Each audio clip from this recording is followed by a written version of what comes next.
नई बहू को मिला भुक्कड़ ससुराल। लड़के का परिवार अच्छा है, 3 नंद, माता पिता, साथ में 2 छोटे भाई भी हैं। लड़का इंजीनियर है और बहुत पैसे कमाता है। ये सुनते ही नैना के होश उड़ जाते हैं। 3 नंद, 2 छोटे देवर, ऊपर से सास ससुर के साथ मेरा पति, इतना बड़ा परिवार। अरे माँ, इतने बड़े परिवार में तो मैं परेशान ही हो जाऊंगी। काम भी करूं और उनके ताने भी अलग से सुनो। अरे बेटी, परेशान क्यों होती है?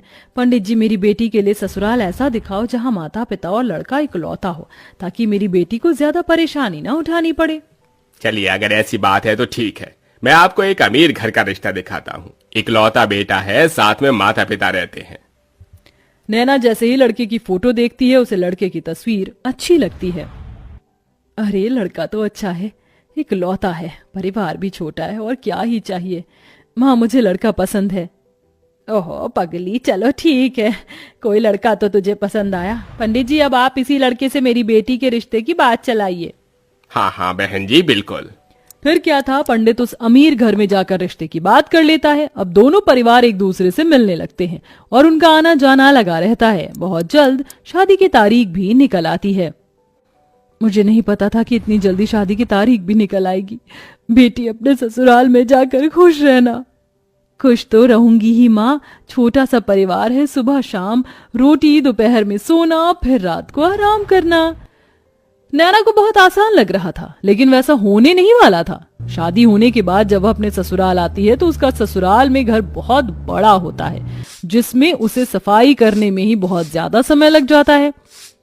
हे भगवान, अमीर घराने में तो आ गई, लेकिन यहाँ झाड़ू पोछा करते करते ही मेरी कमर टूट गई। तभी आवाज आती है, बहू, ओ बहू, अरे अभी तक तूने नाश्ता नहीं बनाया? नैना फटाफट सफाई करने के बाद अपनी सास के पास जाती है।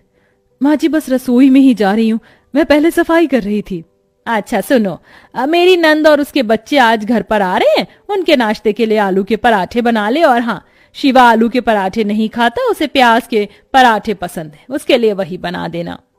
हेमलता ऐसा कहकर चली जाती है। लो जी, मिल गया ऑर्डर, अब इतने सारे लोगों के लिए पराठे बनाने होंगे। नैना ऐसा कहकर रसोई में चली जाती है, जहां वो बहुत सारा आटा गूंथती है। इतना सारा आटा गूंथने में ही मेरे हाथ दुखने लगे, अभी तो इनके पराठे भी बनाने हैं। नैना रसोई में आलू के पराठे बना ही रही थी कि हेमलता की नंद माहेश्वरी अपने बच्चों के साथ आ जाती है।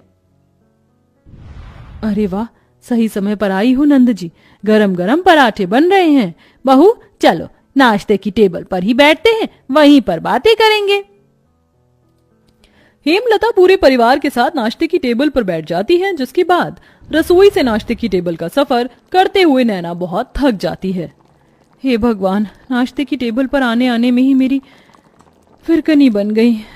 मैंने तो छोटा सा परिवार समझकर इस घर में शादी की थी, यहाँ तो सबकी अलग ही फरमाइश चलती है। तभी नैना के पति शिवा की आवाज आती है। अरे नैना, मेरे प्याज के पराठे नहीं बनाए तुमने? अभी लाती हूँ जी। नैना प्याज के पराठे बनाकर अपने पति के लिए नाश्ते की टेबल पर लेकर आती है। ये लीजिए प्याज के पराठे। तभी माहेश्वरी कहती है, बहू के हाथों से पहली बार खाना खा रही हूँ, बहुत स्वादिष्ट है ये पराठे, ये लो तुम्हारा शगुन। इस तरह माहेश्वरी नैना को शगुन देकर जाती है। सब लोग बहुत खुश होते हैं, लेकिन नैना बहुत ज्यादा थक जाती है। सबके सो जाने के बाद वो सबके जूठे बर्तन भी धोने लगती है। आज तो पूरा दिन हो गया, मुझे लेटने का समय ही नहीं मिला। नैना बर्तन धोने के बाद अपने कमरे में जाने ही वाली थी कि तभी उसके ससुर उसे कॉफी बनाने के लिए कह देते हैं। अरे सुनो बहू, जरा 1 कप कॉफी बना देना। अभी बनाकर लाती हूँ पिताजी। नैना दोबारा रसोई में जाती है और कॉफी बनाकर अपने ससुर जी के लिए लेकर आती है। आखिरकार उसे थोड़ी देर के लिए अपनी कमर सीधी करने को मिल जाती है, लेकिन फिर शाम की अलग फरमाइश शुरू हो जाती है। बहू, शाम के खाने में वेज बिरयानी, शाही कोरमा और चावल बना लेना। फिर से कोई आ रहा है क्या माँ जी घर पर? अरे नहीं, ये तो शिवा को बहुत पसंद है, इसीलिए बनवा रही हूँ। ठीक है माँ जी। अब शाम का खाना बनाने के लिए नैना फिर से रसोई में जाती है और खाना बनाते हुए खुद से ही कहती है, हे भगवान, कैसा परिवार मिला है मुझे। सुबह शाम मेरे ससुराल वालों को शाही पकवान ही चाहिए होते हैं, और इतने भुक्कड़ लोग हैं कि इन्हें हर थोड़ी देर में भूख लग जाती है। डिनर में इतना हैवी खाना कौन खाता है? मैं तो बेकार ही फंस गई इस घर में आकर। नैना ऐसा खुद से बोलते हुए खाना बनाती रहती है। उसे रसोई में बहुत गर्मी भी लगती है, लेकिन फिर भी वह खाना बनाती है। खाना तो बहू बहुत स्वादिष्ट लग रहा है, खुशबू से पता चल रहा है। हाँ हाँ, मेरी मेहनत जो लगी है, स्वादिष्ट तो होगा ही। नैना भी खाने की टेबल पर बैठकर खाना खाने ही वाली थी कि तभी किसी के आने की दस्तक होती है। हेलो गाइस, मेरे बिना ही खाना खा रहे हो? अरे बेटा चिराग, तुम यहाँ विदेश से कब लौटे? मेरे साथ मेरे कुछ दोस्त भी घर पर आए हैं। आज ही हम ऑस्ट्रेलिया से इंडिया आए हैं। कितने दिनों बाद तुझे देख रहा हूँ नैना। ये मेरे ताऊ जी का लड़का है, विदेश पढ़ने चला गया था बचपन में। मेरा जिगरी यार यही है। जाओ नैना, इन सब के लिए भी खाना परोस कर ले आओ। अगर रोटी कम हो तो और बना लेना। हेमलता ऐसा कहकर बेचारी नैना को फिर से रसोई में भेज देती है। नैना को खाने के साथ दोबारा से रोटियां भी बनानी पड़ती हैं और वो बहुत ज्यादा थक जाती है। सबको खाना खिलाते हुए उसी के लिए खाना नहीं बचता। ये लो, बस यही रह गया था, मेरे लिए थोड़ा भी खाना नहीं बचा।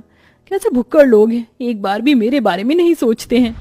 नैना को बहुत बुरा लगता है। वो अपने कमरे में सोने चली जाती है। इसी तरह जब भी वह कुछ बनाया करती तो सारा खाना उसके ससुराल वाले ही खा जाते हैं और उसके लिए कुछ नहीं बचता।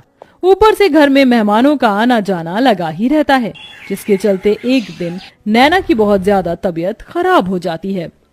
इनके शरीर में बहुत ज्यादा थकावट है। लगता है काफी दिनों से जरा भी आराम नहीं मिला है, इसलिए शरीर में कमजोरी हो गई है। ये मैंने दवाइयां दे दी हैं, बस आप इन्हें थोड़ा आराम करने दीजिए, जल्दी ही ठीक हो जाएंगी। डॉक्टर की ये बात सुनने के बाद हेमलता को अपनी गलती का एहसास होता है और वह अपनी बहू के पास जाकर उससे कहती है, जब से तुम इस घर के अंदर आई हो सारे काम तुम ही देख रही हो। मैंने तो कोई काम नहीं किया है और ये भी नहीं सोचा कि तुम कितनी थक जाती होगी। मुझे माफ कर देना बहू, लेकिन आज से मैं भी तुम्हारी मदद करवाया करूंगी। माँ जी, आपको माफी मांगने की जरूरत नहीं है। मैं इस घर की बहू हूँ और घर की जिम्मेदारी समझना मेरा फर्ज है। नैना इतना कह रही थी कि तभी घर पर उसकी तबीयत के बारे में सुनते ही ताई जी, मौसी जी, बुआ जी सब आ जाती हैं उसकी देखरेख के लिए। हमारे रहते बहू को एक भी काम करने की जरूरत नहीं पड़ेगी। अरे बुआ ताई जी हैं ना, और मौसी जी भी हैं, हम सब मिलकर सारे काम कर लेंगे। इस तरह सब लोग नैना की बहुत अच्छे से देखरेख करते हैं। नैना को इससे ये समझ आता है कि रिश्तेदारों का आना जाना अच्छा होता है और सबके साथ प्यार प्रेम से रहना भी बहुत जरूरी है। जैसे ही वो ठीक हो जाती है, वो पहले की तरह फिर से घर की सारी जिम्मेदारियां खुद उठा लेती है। चलिए, आप सभी आज खाने की टेबल पर बैठिए। अब मेरी तबीयत बिल्कुल ठीक है। मैं आप सभी के लिए आपकी पसंद का खाना बनाऊंगी। नैना ऐसा कहकर रसोई में चली जाती है। पीछे से हेमलता आती है। अब से मैं भी तुम्हारी रसोई में मदद करवाया करूंगी और मैं जानती हूँ आखिरी में तुम्हारे लिए कुछ नहीं बचता, इसलिए पहले ही तुम अपने लिए खाना निकाल लिया करना। ये सुनते ही नैना को बहुत खुशी होती है और उसे अपनी माँ की याद आ जाती है, जिसकी वजह से उसकी आंखें भर आती हैं। अरे ये क्या बहू, तू रोने क्यों लगी? बस आज आपकी बातें सुनकर मुझे अपनी माँ की याद आ गई।